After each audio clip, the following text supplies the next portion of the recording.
pero no a estudiar la palabra, no a buscar. Y tenemos que entender que tenemos porque tenemos una responsabilidad si oímos y meditamos la palabra del Señor.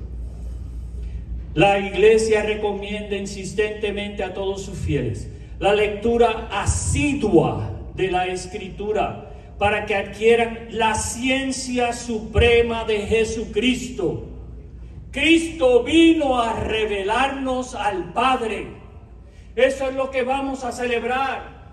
Que Cristo viene, que Cristo vino, que Cristo viene a revelarnos al Padre. Cristo es el rostro de Dios. Cristo nos dice que es la palabra, la relación, lo que es el Señor nos los va describiendo poco a poco, nos los va revelando. Dice San Pablo que es como ver a través de una cortina. Revelar viene del griego, del teatro griego, donde habían cortinas y cuando se abría la cortina venía la obra y todo el mundo podía ver lo que había detrás de la cortina. Y Dios y Padre Jesucristo envió a su Hijo para revelarnos su amor, su gracia, su misericordia, su palabra, para que ya no estuviera en un código, en una relación de código de ley. Porque el Antiguo Testamento es una relación, una alianza de código. Ustedes se portan bien y yo soy su Dios. Y aunque ustedes se porten mal, yo sigo siendo su Dios. Pero tú puedes romper el contrato. Ay, tengamos cuidado. Porque la relación con Cristo es distinta. Dicen las Escrituras que Cristo vino a escribir la ley ¿en dónde? En el corazón del hombre. Muy bien. Ahorita se gana en el carro uno de ustedes. Los cristianos debemos movilizar todos sus esfuerzos para anunciar la palabra. Entonces tenemos una responsabilidad. Para entrar en Él es necesario acoger la palabra de Jesús. La palabra de Dios se compara a una semilla sembrada en el campo. Los que cosechan con fe y se unen al pequeño rebaño de Cristo han acogido el reino. Después la semilla por sí misma germina, crece, hasta el tiempo de la siega. Eso es del Catecismo, en 543. La fe cristiana no es un libro. Nuestra fe, nuestros hermanos separados venden la Biblia en el sentido de que ellos constantemente nos dicen la palabra y ellos viven para la Biblia. La Biblia está hecha para el hombre no, y la otra de la manera otra. Es una relación de amor, es una relación de presencia. La palabra va más allá de lo que pensamos. Aplicar la palabra es deber de todos los cristianos. Si no la aplicamos, esta se convierte para nosotros en nada más que un libro cualquiera, o una colección nada práctica de manuscritos antiguos, una filosofía que otros se inventaron o creyeron. Por eso Pablo les dice: lo que aprendieron y recibieron, oigan y vístanse en mí, haced todo, y el Dios de paz estará con ustedes. Amén. Así es que lo primero que tenemos que entender es que Dios está con nosotros en cuanto vivimos como nos dice la palabra. Entonces, si yo no la leo, ¿cómo voy a saber lo que tengo que hacer y no tengo que hacer? Porque eso sería un error. Adivino, decían Salomón, decían allá en Puerto Rico, en el campo. No, hay que saber lo que el Señor exige, lo que el Señor quiere. La lectura es el primer paso para aplicar la palabra de Dios en nuestras vidas. Nuestro objetivo en la lectura es llegar a conocer a Dios. Tú quieres una relación con tu Señor. Tienes que conocer lo que Él quiere, cómo es Él. Porque ven acá, cuando a ti te estaban aquí, ¿cuántos están casados aquí? Levanten la mano. ¿O han estado casados? ¿Cuántos tienen noviecito o noviecita entonces? Bueno, puedo hablar con autoridad porque yo estuve casado 32 años. Y aunque soy un cura de edad vieja, pues lo que llevo de cura son 5 años. Porque tengo hijos, tengo nietos. Mi esposa murió después de 32 años de casado y después entré al seminario. Pero se lo digo para que vean lo que... No es para eso. No es para eso. Cuando yo vi a Barbarita, mire, esa boricua,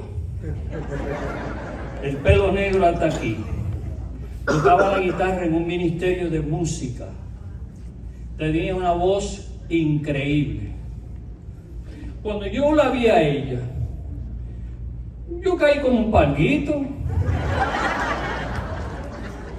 Yo lo que quería era conocerla, hablar con ella, estar con ella. ¿Y qué yo hice? Pues ella se me acercó a hacer una pregunta porque yo estaba dando una enseñanza sobre los dones del Espíritu. Y cuando ella se acercó a hacer la pregunta, dije, el viernes nos reunimos, comemos pizza, te invito a comer pizza y hablamos. Y después de eso comenzó ese proceso de ¿qué? Conocerla, hablar con ella. En aquel tiempo los teléfonos no eran ni, bueno, eran de aquellos como... Hoy en día hay muchachos que no saben lo que es eso. Y allá yo llamándole, yo salía de la casa, llegaba a mi casa, cogía el teléfono y la llamaba. Y eso era, y hablando tonterías y nocedades, cosas que no tenían nada que ver con el mundo. Porque la quería conocer. Cuando queremos y amamos y sentimos esa llamada de Jesucristo en nuestros corazones, Él nos mueve a que lo querramos conocer. Y la única manera de conocer al Señor es en la palabra. Es en la relación personal con Él.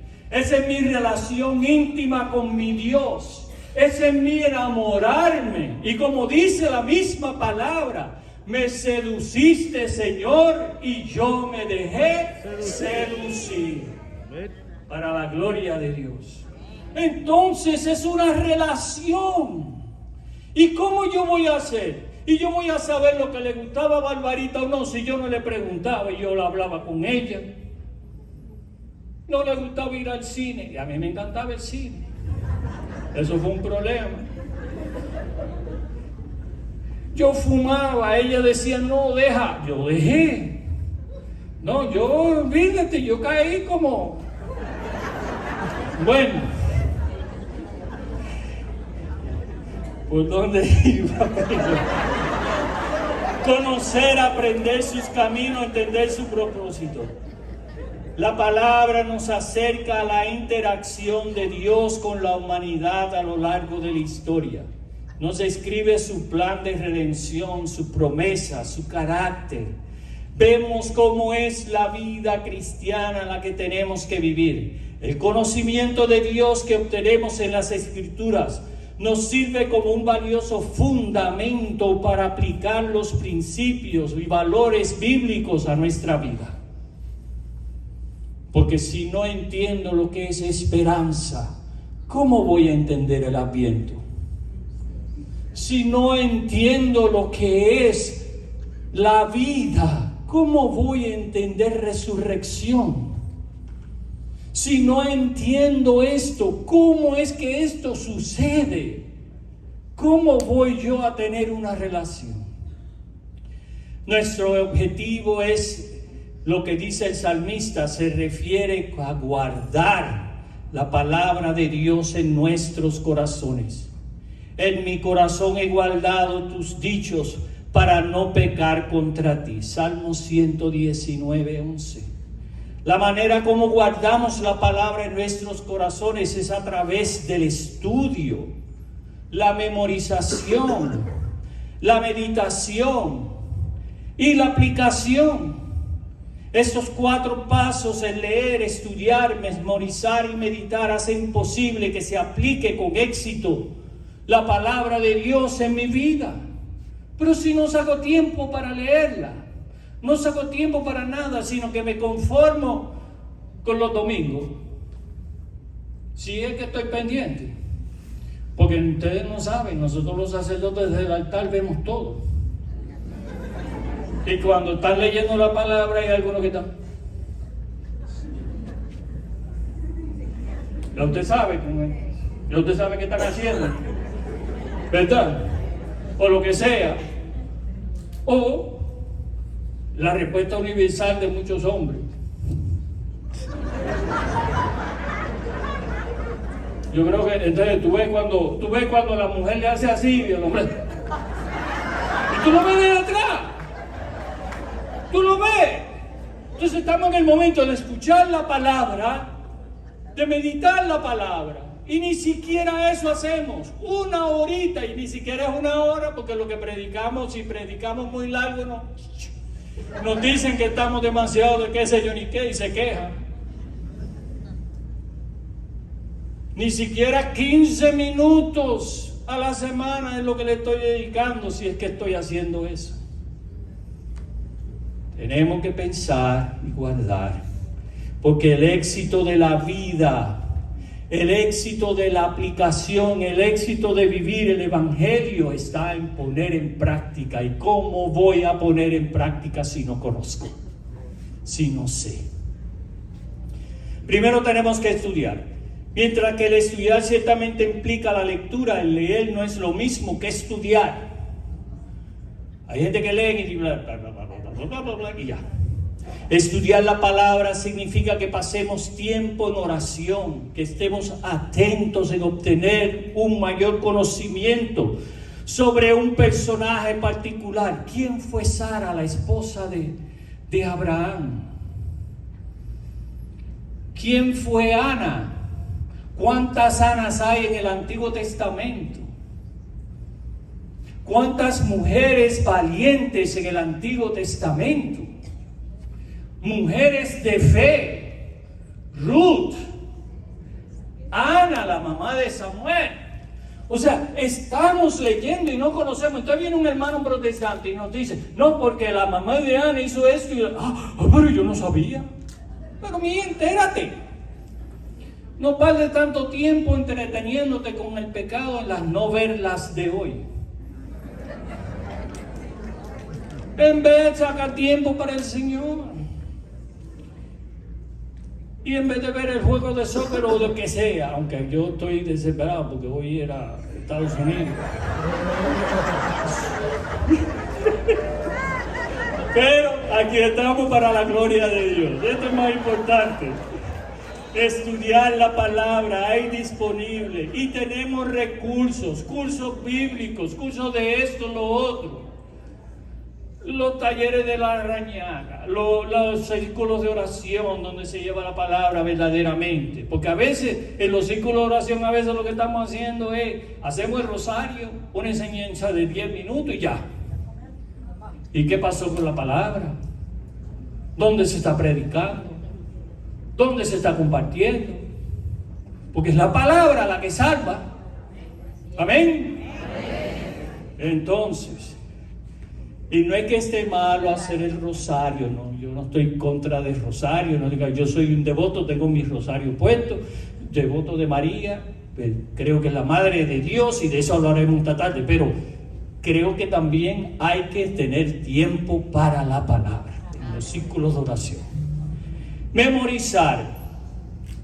Antes de memorizar, estudios bíblicos, un banquete, podemos familiarizarnos, bueno, ya lo dije. Memorizar. Es imposible aplicar lo que no podemos recordar.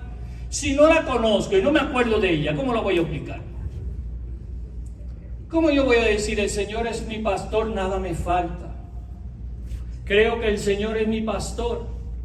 Creo que el Señor me ha guardado. creo que el Señor me sedujo. Si no he oído la palabra, si no me la memorizo. Hay que entender, eso es lo que me acuerda a mí cuando yo estoy en una situación difícil. Ay, Señor, qué falta, estoy medio depresivo. El gozo del Señor mi fortaleza es. Eso está en uno de los salmos, en Nehemías también. Yo no me acuerdo ya de las citas números, ¿verdad? Pero me acuerdo de las citas, porque las he estudiado, las he leído, las he memorizado. Guardar la palabra en nuestros, si vamos a guardar la palabra en nuestros corazones, primero tenemos que hacer que llegue por medio de la memorización. Mire, si usted va a ser médico, usted tiene que estudiar y se tiene que memorizar que dónde están todas las partes del ser humano, internas, externas, la piel, todo lo que tiene que ver con la ciencia esa, ¿verdad? Pues si vamos a ser buenos cristianos, tenemos que tener la ciencia de la Biblia, la ciencia del Señor. Y eso no se conoce nada más que en un solo sitio, en la palabra. Amén. Yo no sé, ustedes no me están, bueno. De la misma manera en que guardamos el dinero y otras posesiones para usarlas en el futuro, poner estas mis palabras en nuestro corazón y en vuestra alma. Deuteronomios 11:18. Tenemos que ponerlo en el corazón y en nuestras almas. Meditar. El escritor y filósofo Edmund Burke una vez dijo: leer sin reflexionar es como comer sin digerir. No podemos darnos el lujo de comer la palabra de Dios sin digerirla. En la parábola del sembrador, Jesús habla de un sembrador que salió a sembrar su semilla al campo, solo para darse cuenta que algunas semillas, o sea, la palabra de Dios, habían caído en pedregales donde no había mucha tierra y brotó pronto porque no tenía profundidad de tierra, pero salió el sol y la quemó, y porque no tenía raíz se secó. Se dice que esta es la persona que oye la palabra. Nos habla de la palabra que recibe con gozo y echa raíces la palabra. Recibe con gozo. ¿Qué tal? ¿Qué tipo de terreno soy yo para la verdad del Señor? Yo soy de los que me pongo a discutir con el Señor todo el tiempo. Porque hay personas que son así. Si aquí dice eso, pero yo no puedo hacer eso. Yo no tengo la de esto, yo no tengo fuerza, yo no tengo esto, yo tengo aquello, yo no tengo lo otro. Cuidado que nosotros somos fatalistas. Cuidado que nosotros no le creemos al Señor. Pero si el Señor nos hizo la promesa de que el Espíritu Santo es fortaleza, que tenemos un espíritu que no tiene miedo, que es un espíritu de valentía, de coraje. Entonces, ¿por qué nosotros los católicos siempre andamos medio atrás? Puerto Rico decimos aplatanado, como que no quieren echar para adelante, como con miedo, como con cosa, como si no tuviéramos la victoria en Cristo Jesús. Amén. Entonces seamos victoriosos, andemos con alegría, con gozo. Bueno, Salmo 102 nos dice que el hombre que medita la palabra de Dios se deleita en ella. El árbol de su vida espiritual florece mejor con la meditación, porque la palabra le ayuda, y para eso está, y no tenemos tiempo para entrar en todo el proceso, pero para eso está el Lección Divina, que es un proceso hermoso de meditar la palabra. Y eso lo enseñan en todas las parroquias, la mayoría de las parroquias donde hay estudio bíblico enseñan el Lección Divino. Y si no lo sabe, busque vaya a las librerías católicas y pida que le den un libro que le enseñe a hacer el Lección Divino, que es sencillamente una lectura orante, oigan la palabra, orante de la Escritura. Oramos, meditamos, oramos, leemos. Y eso nos ayuda a crecer. Nos ayuda a crecer en nuestra relación con Dios. Y vamos aprendiendo y vamos caminando. Simplemente escuchar o leer la palabra puede ser una suave lluvia, puede ser una suave presencia de Dios en nuestras vidas. Acuérdense que cuando el profeta estaba buscando a Dios, vino la tormenta. Eso lo tienen que buscar si no lo han oído antes. Vino la tormenta, vino el viento fuerte, vino la lluvia, y en el susurro de una brisa suave estaba Dios. ¡Qué hermosura! Me acuerdo esa canción, ¿verdad?, de las bienaventuranzas, la que dice en una tarde apacible, la brisa que acariciaba las montes y las montañas, las calles y las paredes, traía el eco de una voz de Dios que susurraba: bendito los que en la vida no se apegan al dinero, a ellos les pertenece el reino que está en los cielos. Así, con esa susurrita, con esa suave brisa, es que el Señor nos va acariciando, nos va llamando, nos va buscando. Algunos de nosotros tuvo que tumbar del caballo, pero después vino la brisa suave, pero primero fue fuerte, porque algunos somos, como Él mismo dice en las Escrituras, y no lo digo yo, porque lo dice el Señor en las Escrituras, son de cerviz dura, traducido a boricua, cabeciduro. Que somos, que no nos creemos. Bueno, si deseamos que la palabra eche raíces en nuestras vidas para que produzcamos una cosecha que agrade a Dios, debemos considerar, reflexionar, meditar sobre lo que estudiamos, sobre la palabra. Mientras meditamos, podemos preguntarnos: ¿qué me enseña este pasaje acerca de Dios? ¿Qué me enseña este pasaje acerca de la iglesia? ¿Qué me enseña este pasaje acerca del mundo? ¿Qué me enseña este pasaje acerca de mí, de mis propios deseos y motivos? Porque la idea principal es que preguntes sobre quién, sobre ti, que te examines tú a la luz del Evangelio. ¿Qué es lo que Dios quiere de mí? ¿Qué es lo que Dios busca? ¿Cómo puedo mejorar? Señor, tú te acercas, estamos en Adviento. ¿Qué puedo hacer, Señor, para que tú nazcas en mí en esta Navidad? Señor, este pasaje me exige que tome algunas medidas que tengo que cambiar, que tengo que dejar atrás. Porque conversión no es sencillamente decir un día: yo, Señor, te acepto como Salvador. Conversión es un proceso de toda la vida.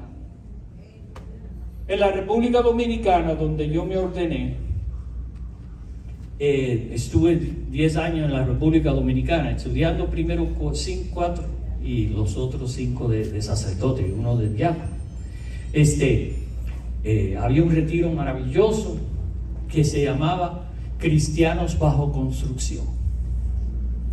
Era un retiro que se daba después del retiro de Emaús. Y se trataba de eso, de esa realidad. Nosotros todos somos cristianos bajo construcción. Somos el proyecto de Dios. Somos el proyecto de Dios, cada uno de nosotros. Cuando el Señor nos llama y nos busca. Yo una vez le pregunté al padre Rivas allá en Puerto Rico. Yo me convertí de 18 años. Nunca había ido a una iglesia antes que eso. No, fui a la iglesia una vez, el día que me bautizaron. Y me acuerdo que cuando me bautizaron ya éramos los 3, somos 3 hermanos. Ya éramos bastante grandecitos y estaba yo corriendo por toda la iglesia. Me tuvieron que agarrar para poderme llevar a la fuente bautismal. Y en eso Esa fue mi experiencia en una iglesia. A los 18 años, el Señor me llama. Y después de estar un tiempo con el Señor, le digo, Padre Rivas, pero ¿por qué el Señor me llamó a mí? ¿Por qué el Señor me llamó a mí? Si yo no sé nada de nada, yo no sé, yo no entiendo, yo no... Y él se echó a reír y me dice, no te apures que el Señor ve el producto final. Amén. Y miren, el producto final está llegando ya y sigue llegando, y yo con sorpresas para mí, porque cuando mi esposa murió yo no creía jamás y nunca que yo me iba a meter al sacerdocio, porque yo tengo hijos y tengo nietos y me encanta estar con ellos. Pero el Señor llamó otra vez, de una manera distinta. Aplicar el punto. ¿Qué he aprendido de este pasaje que me ayuda a enfocar mi vida con Dios y su gloria? La tercera parte es lo que nos exige el Evangelio hoy. La última parte, aplicar. El punto hasta el cual debemos estudiar, memorizar y meditar la palabra de Dios es para que entendamos cómo se aplica a nuestras vidas. Sin embargo, no es sencillamente entender cómo se aplica la palabra. Tenemos que decir, como dice Santiago, la aplicación implica acción, una acción ardiente, obediente. Es el paso final para que la palabra de Dios se haga vida en nuestras vidas. La aplicación de las Escrituras refuerza nuestro estudio y permite aclararnos cada día más. Por eso es que cuando uno está estudiando algo que le gusta, ¿verdad? Aquellos que yo antes de ser sacerdote pues era psicólogo, a mí me encantaba la psicología y eso fue lo que hice. Trabajé por muchos años como psicólogo y eso era lo que yo quería aprender más, y cada vez que salía una nueva idea, lo que fuera, yo lo leía, yo buscaba, yo quería aprender. Cuando fui al seminario, lo que quería era aprender teología, qué es lo que dice el Señor, por qué esto, por qué aquello otro, por qué la iglesia hace eso, por qué no lo hace, qué es lo que tiene. Razón de nuestra fe podría dar, que es lo importante. Ser testigo del amor de Dios y poder compartir lo que Dios hace en nuestras vidas desde la palabra. Amén. Amén. Entonces, para afirmar, para trabajar, y la aplicación nos ayuda al discernimiento. Tanto que nosotros, esta palabra se nos olvida.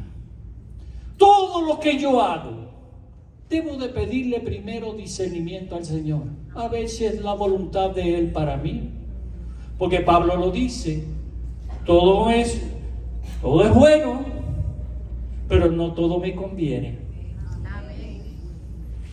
Entonces, yo tengo que aprender qué es lo que no le conviene a Héctor en su relación con Dios. Y eso me lo dice la palabra, el estudio, la oración. Y la oración es tiempo, oración personal, tiempo, oración comunidad, tiempo, oración de repetición o rosario. A mí me encanta hacer el Vía Crucis, distintas cosas. Cada cual tiene su espiritualidad única y diferente. Para eso la iglesia tiene tantas cosas. La Legión de María, o los grupos de oración, Emaús, todos esos grupos. Todos delante del Señor somos un solo pueblo. Amén. Y a mí el Señor me llamó, desde muchachito, desde los 18 años, me llamó a través de la renovación. Gloria a Dios. Para la gloria de Dios. Pero eso no quiere decir que cursillo no es importante. Yo hice cursillo, yo hice Emaús, yo he hecho todos los retiros. A mí me dicen vaya a Felipe, yo voy a Felipe. Vaya acá, vaya allá. ¿Por qué? Porque todo es para crecer en mi vida espiritual con mi Dios. Para concluir, es importante señalar que no estamos solos para tratar de entender y aplicar la palabra de Dios en nuestras vidas.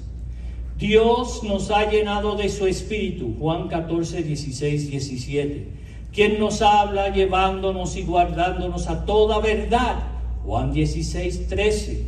Por esta razón Pablo instruye a los creyentes a andar en el Espíritu. Gálatas 5:16. Porque Él es nuestro auxilio en las tribulaciones. Salmo 46:1. El Espíritu nos guiará fielmente a la voluntad de Dios, haciéndonos hacer siempre lo correcto. Ezequiel 36:26-28 y Filipenses 2:13.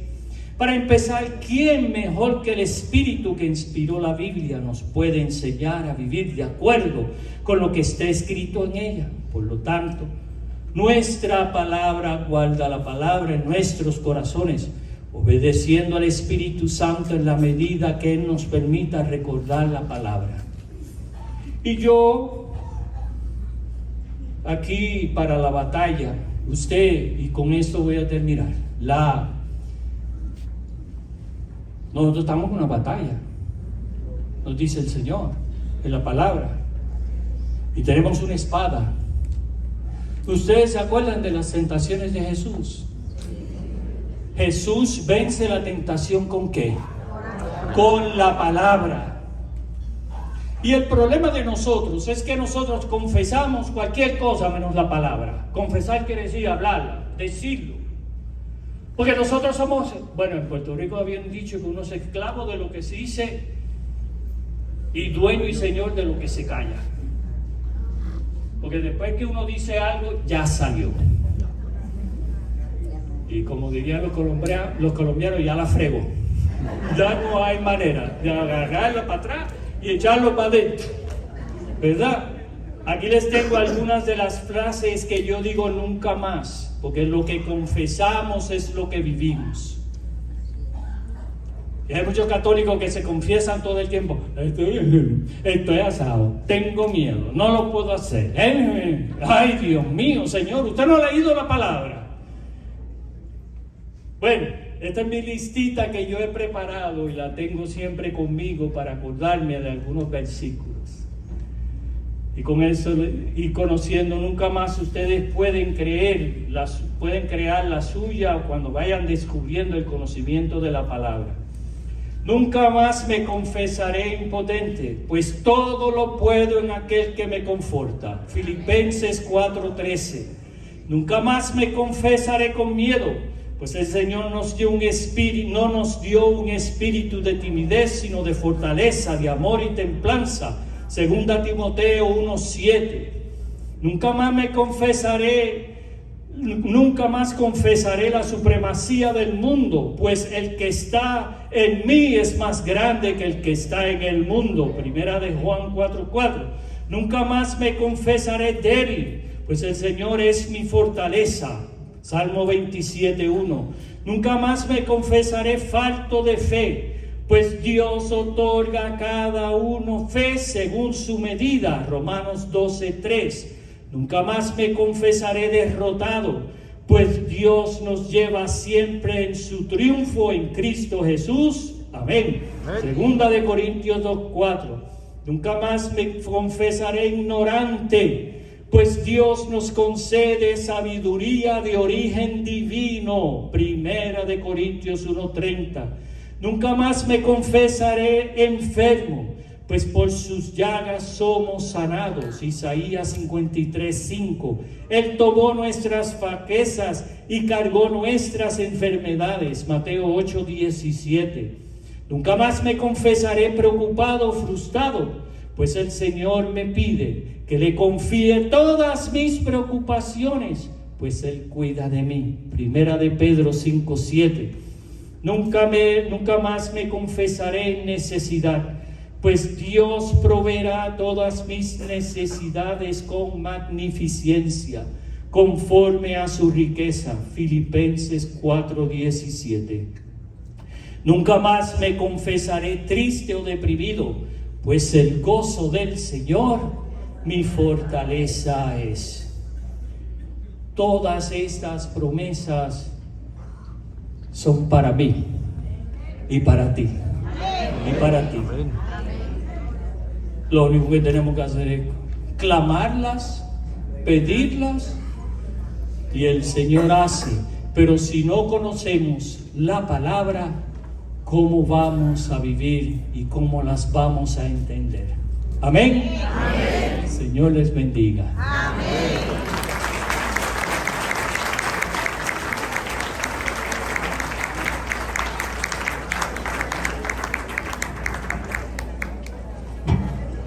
Queridos hermanos, vamos ahora